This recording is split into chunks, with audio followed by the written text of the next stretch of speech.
So 3 things in life are certain: death, taxes, and potholes in Michigan. And when lawmakers finally decide to fix the roads, they increase taxes on pot to fund it. They call it pot for pot. But their cute little saying could soon destroy an entire industry, as an almost 40% total tax rocks both consumers and businesses. And yes, this did lead to a lawsuit, but of course the court's ruling all but ensures the death of another legal market. And it's all because of overtaxation and political greed. Julia and Elena, lawmakers say it's about fixing roads, but dispensary owners believe it could push buyers back underground. I haven't seen one customer that supports it. Nobody thinks it's appropriate. Nobody wants to pay 24% more for their cannabis. Michigan's marijuana industry could soon see its biggest tax hike yet. It's going to make people going to the black market or unregulated products, the hemp market, much more attractive. A possible roads deal in Lansing could raise a 24% wholesale tax on marijuana sales, projected to bring in hundreds of millions for roads and infrastructure. But dispensary owners say it comes at their expense. It's going to affect the consumer and the businesses in just increased costs. The only really way to make that happen is to pass that on to the consumer, unfortunately. So we're going to see higher prices. CEO of Michigan's cannabis dispensary Meds Cafe, Joshua Covert, says currently marijuana is taxed at 16%. That's a 10% excise tax plus Michigan's 6% sales tax. Under the new plan, tax burdens on buyers could jump to around 40%. The new tax on $100, when you would take into the existing tax with the new tax, you'd be looking at spending $142.02 by the time the tax is calculated. I just don't believe that's fair to the consumer. I don't believe it's fair to the businesses. So pretty much overnight, your products have become so much more expensive. I mean, almost 40% total tax, guys. How does that not destroy an entire industry? Obviously, it will, and it'll force a lot of folks back to the black market. Because let's just be real about it, guys. A lot of folks do not want to spend more of their hard-earned money to receive less. It's just the reality of the whole situation. Now, when news of this story first broke, we brought it to you guys here on the channel, and we also updated you guys on the lawsuit that was filed pretty soon after that tax hike was signed into law by Governor Gretchen Whitmer. Now, that lawsuit aimed to temporarily halt the new tax increase while hopefully striking it off in the future. Now, those who argued against the tax increase were saying that it's unconstitutional because it's not what the voters approved. Michigan's new cannabis tax just faced a legal challenge in court, and the ruling could reshape the state's market. A court of claims judge heard arguments from the cannabis industry, which says lawmakers overstepped with the recent tax hike. The lawsuit argues that the new law illegally challenges the 2018 ballot initiative that legalized cannabis, the Michigan Regulation and Taxation of Marijuana Act, which clearly set a 10% excise tax on recreational sales. The industry says raising the tax beyond that 10% limit requires a 3/4 supermajority, not a simple legislative vote, making the increase unconstitutional. The judge didn't issue a decision yet, but one is expected soon. And now we have big news, because that decision has dropped, and it's not what a lot of folks were hoping for. And we're going to break it down for you guys in a bit, but before we do, just a quick reminder, if you're getting value from this video, please do like, share, and subscribe to the channel. And if you want to support us further, join the ICANN VIP Bean Club or cop some merch from our merch store. We actually got that brand new American grown hoodie, The Good Herb. Grab it now before it's all gone. And if you happen to be a home gardener, try the ICANN Organics. Use the code LEGAL. It works on the bundle and the seeds. And just moments after the governor signed that budget, a group representing Michigan's marijuana industry filed a lawsuit against the state. The Michigan Cannabis Industry Association is against the part of the budget that includes a 24% wholesale tax on marijuana sales.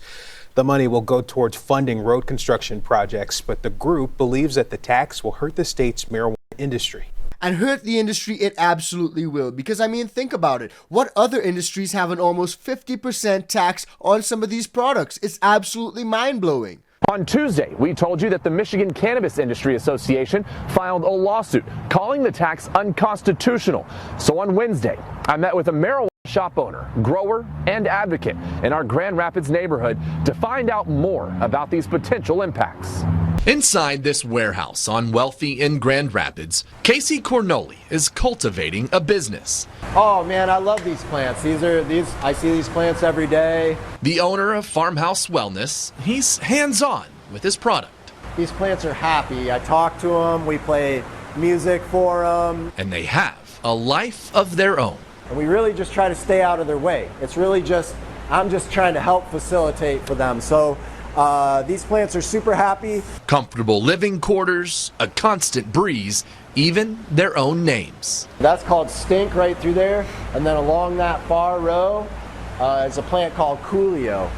You can tell he treats these plants like they're his children, and for good reason. It's personal for him, but these children just got a lot more expensive.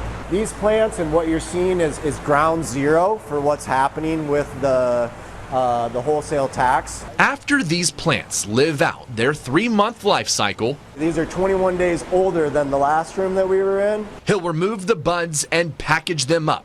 That's where the state's new wholesale tax will come into play, starting in January. That transfer from the grow or the manufacturing site over to the retail level, that is the point in which it will trigger the 24% wholesale tax. Casey, along with other advocates across the state, fear this change could devastate locally owned businesses. This is people's life savings on the line, and it's really sad. For many, he expects prices will have to be passed on to consumers, like Landon Luna. He shops at Farmhouse specifically because it's locally owned and has its own grow facility. It's better to preserve the prices as they are. Casey believes this change is punitive, overtaxing, and counterproductive for an industry that he says has been a shining star, already contributing jobs and tax revenue. It won't accomplish the goals that I think a lot of the politicians that crafted House Bill 4951 actually think it's going to do. So for one of the strongest industries in America, with one of the best legal markets in Michigan, this is completely going to decimate that industry and cause a lot of people to go to the black market, cause them to lose out on a lot of out-of-state clients and customers, but it'll also affect local businesses and consumers in Michigan as those prices will become a lot more expensive. Tax increases are just going to be passed on to the consumer. We've already seen this happen time and time again. And what was raised in that clip is a fantastic point. Fixing potholes is definitely necessary, but raising taxes on the good herb to fix the potholes, that's going to cause an increase in prices for a lot of these products, but also those prices are not going to go back down ever. And are the potholes going to be fixed? We've already seen situations over in Michigan where they said they're using the gas tax to fix the roads. Has the gas tax been used to fix the roads, or have they not? It turns out it looks like it's not, simply because they're now increasing taxes on the good herb to fix the roads. So the gas taxes and the cannabis tax are now both being used to fix the roads. Or are they just going to someone else's pocket? I guess we'll never really know. Now, in the face of this tax increase, the cannabis industry did come together and file a lawsuit against the state of Michigan, in particular in relation to this 24% excise tax increase, pushing the total tax to almost 40%. But unfortunately, the judge ruled in favor of the tax increase, and now things are going to get even more expensive, and the legal market could potentially be decimated. Check it out. A court ruling is rocking Michigan's marijuana industry and locking it at a controversial wholesale tax, at least for now. Now, it is not a sales tax, but still, it's likely to fuel rising prices at local dispensaries. Starting January 1st, the wholesale tax will jump to 24%. A judge has just denied an effort in the Court of Appeals to stop this change. Now, this tax was added to the state budget as a way to boost road funding, but cannabis operators argue it violated a voter-approved law that legalized recreational marijuana. 7 News Detroit reporter Ryan Marshall joins us from Detroit's News Center area with reaction from a local dispensary. And Ryan, what are they saying about this decision and its impacts?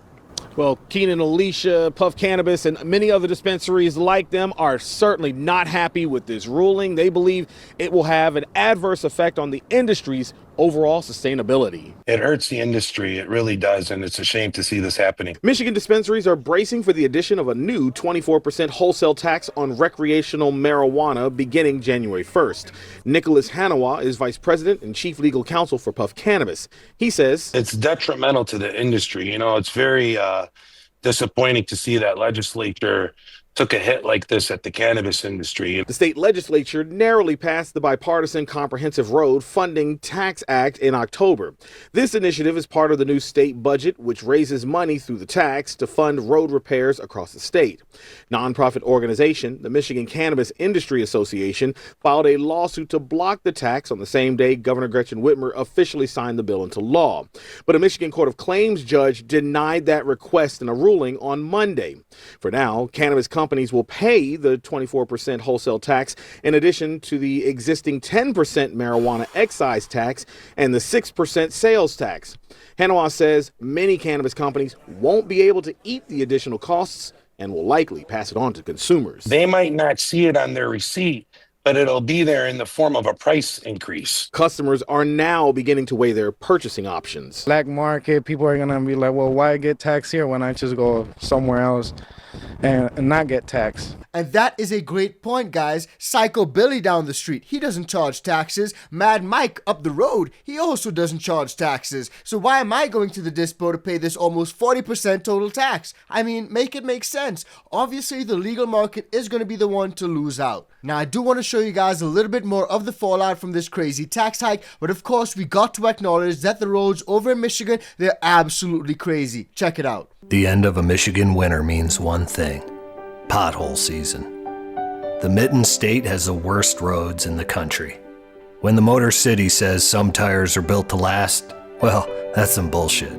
Over 3 million Metro Detroiters are learning to start their every workday with changing a busted tire. Even the toughest vehicles are handling the roads like total pussies.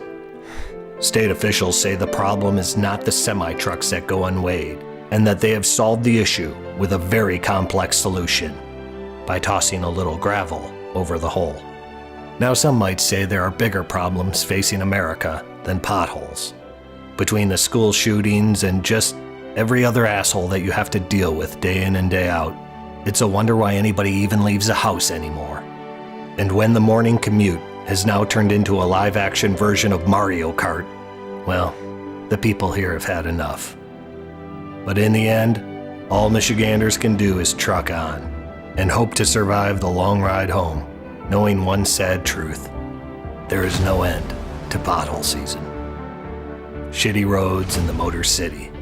It's pure Michigan.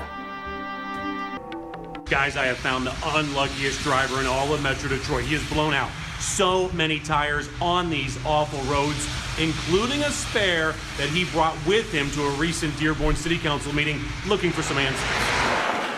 Wyoming, near Michigan Avenue in Dearborn, is falling apart.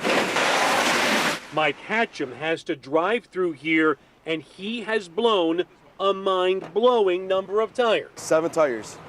7? Yes. 7 tires blown since January. This is another one. $240. This is $223 a couple days ago. And he has each and every repair bill to back it all up. In fact, to make matters worse, he blew his spare tire in a pothole. When you get a flat on the donut, that means it's a done deal. You cannot do anything at the end of the day. Hatcham carried that damaged donut into this week's Dearborn City Council meeting. I have receipts right here totaling up to $1,000 within a month and a half. He was told that the roads we are seeing now are from the state simply not funding the roads in the past.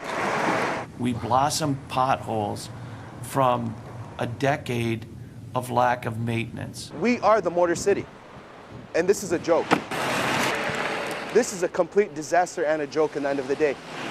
So the roads are absolutely horrible, and they're using these short-term fixes, throwing some gravel in it, just short-term fixes that don't actually last. But on the flip side, they are raking in gas taxes every single day. Every single time someone hits that pump, they pay a gas tax. And instead of it fixing the roads, we have no idea where it's actually going. And while I feel like everyone can get behind fixing the roads, especially when they're in that condition, there are a lot of different ways that we can go about generating the revenue to do so. I mean, you guys already said you're using the gas tax. Turns out that may not be the case, but now increasing the tax on the good herb, that's going to cause so many issues for many consumers, especially since a lot of folks use that herb as medicine.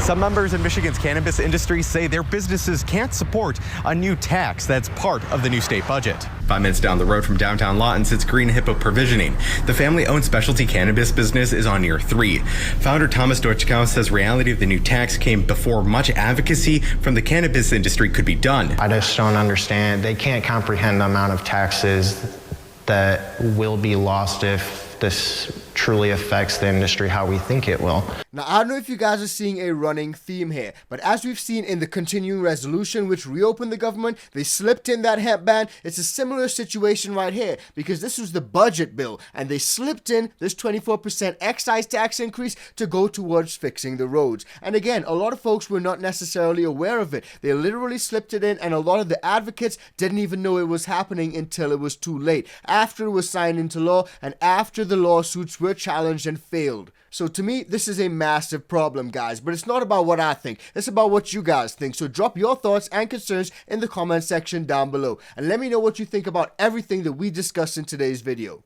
Now, in our next video, President Trump appointed Sarah Carter as drug czar, and she has signaled support for legalization of the good herb. But unfortunately, a top Democrat has moved to block her appointment. If you haven't seen it, check it out. It's coming up right now.